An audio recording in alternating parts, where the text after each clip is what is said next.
So this is an article just highlighting the SUU controversy when they announced that Jeff Holland would be the speaker. So this article goes on to say he's a member of the Quorum of 12 Apostles of the LDS Church, and it highlights that he used a metaphor of musket fire, and then goes on to basically say that this is why SUU seniors have mixed feelings about the choice of Holland. So it quotes one student who says the university doesn't care about LGBTQ on campus.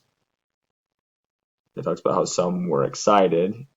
Now understand, if they were to do a poll, it's not going to be 50-50 on that. Highly unlikely that there are just as many students excited as there are upset. And then this girl right here that's quoted says his religious background is just a testament to how much he actually cares about people.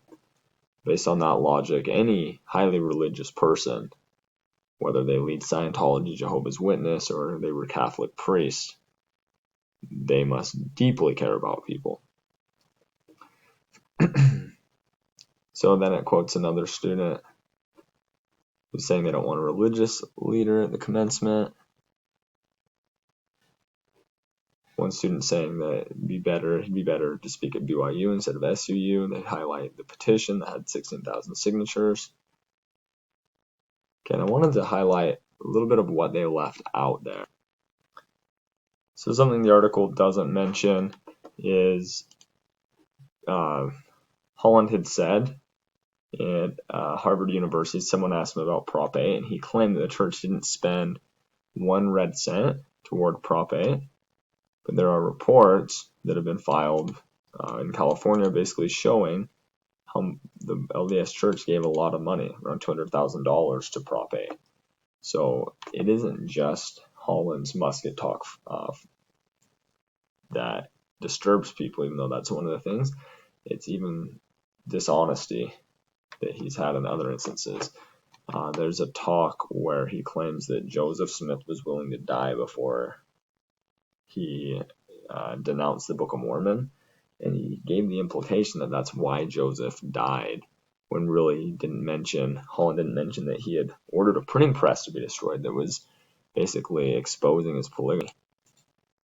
They would not do that. They were willing to die rather than deny the divine origin and the eternal truthfulness of the Book of Mormon. For 179 years, this book has been. So having read church history, I can't recall a time where Joseph's life was threatened based on people saying you need to deny the divine origins that you claim of the Book of Mormon. If that happened, go ahead and correct me in the comments, but I'm not aware of that happening. Now, from my understanding, there were mobs that formed against him in Illinois after they ordered the printing press to be destroyed. And at first, he had tried to escape on a river, and then he decided to come back after some people persuaded him to. But the framing that Holland uses there is interesting. Okay, so that's, again, just starting with going back to the overall theme. Some people don't want him to speak because of the musket fire talk, but there's other accounts of dishonesty. I'm going to go ahead and show you another. This is an interview he had with John Sweeney, where John Sweeney asked about penalties in the temple. Talk about Mitt Romney, okay, the man who may well become the most powerful man on earth. Mm-hmm. As a Mormon in the temple, I've been told, he would have sworn an oath to say that he would not pass on what happens in the temple, lest he slit his throat. Is that true? That's not true.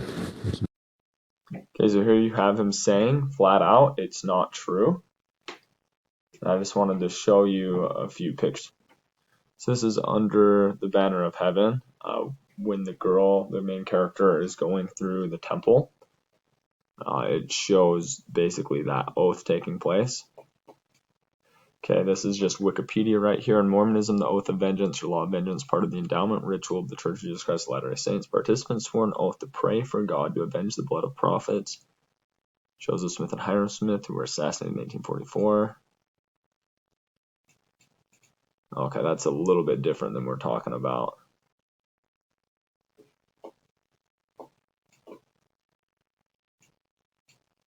Okay, this is just showing now under penalty. So it's just showing 1919. They changed it, and then they changed the wording that rather than do so, I would suffer my life to be taken. Rather than do so, I believe about like revealing the secrets. And talks about how in April 1990, the LDS Church eliminated the oaths and gestures from the endowments.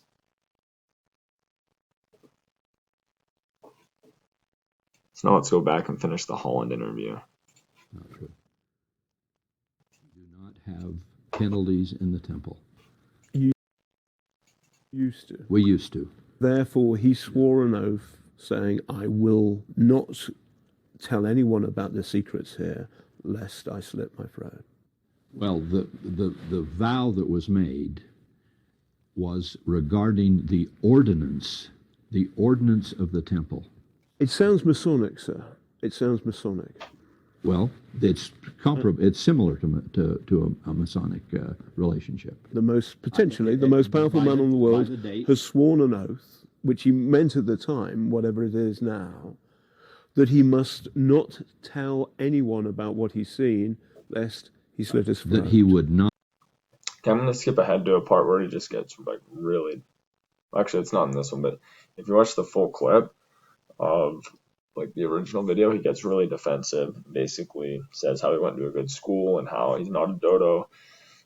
So just understand, it isn't just that clip of Holland talking about musket fire. There are many other instances of Holland saying things or like misleading that people are aggravated by.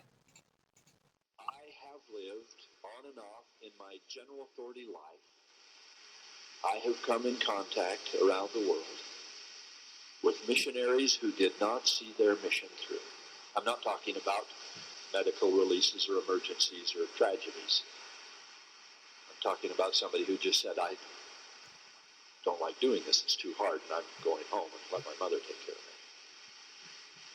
I have met those people around the world, and if there is a more sorrowful, if there is a more anguished, and in a sense, if you promise not to misunderstand me, if there is, in a sense, a more pitiable group in all the world, I do not know who it is.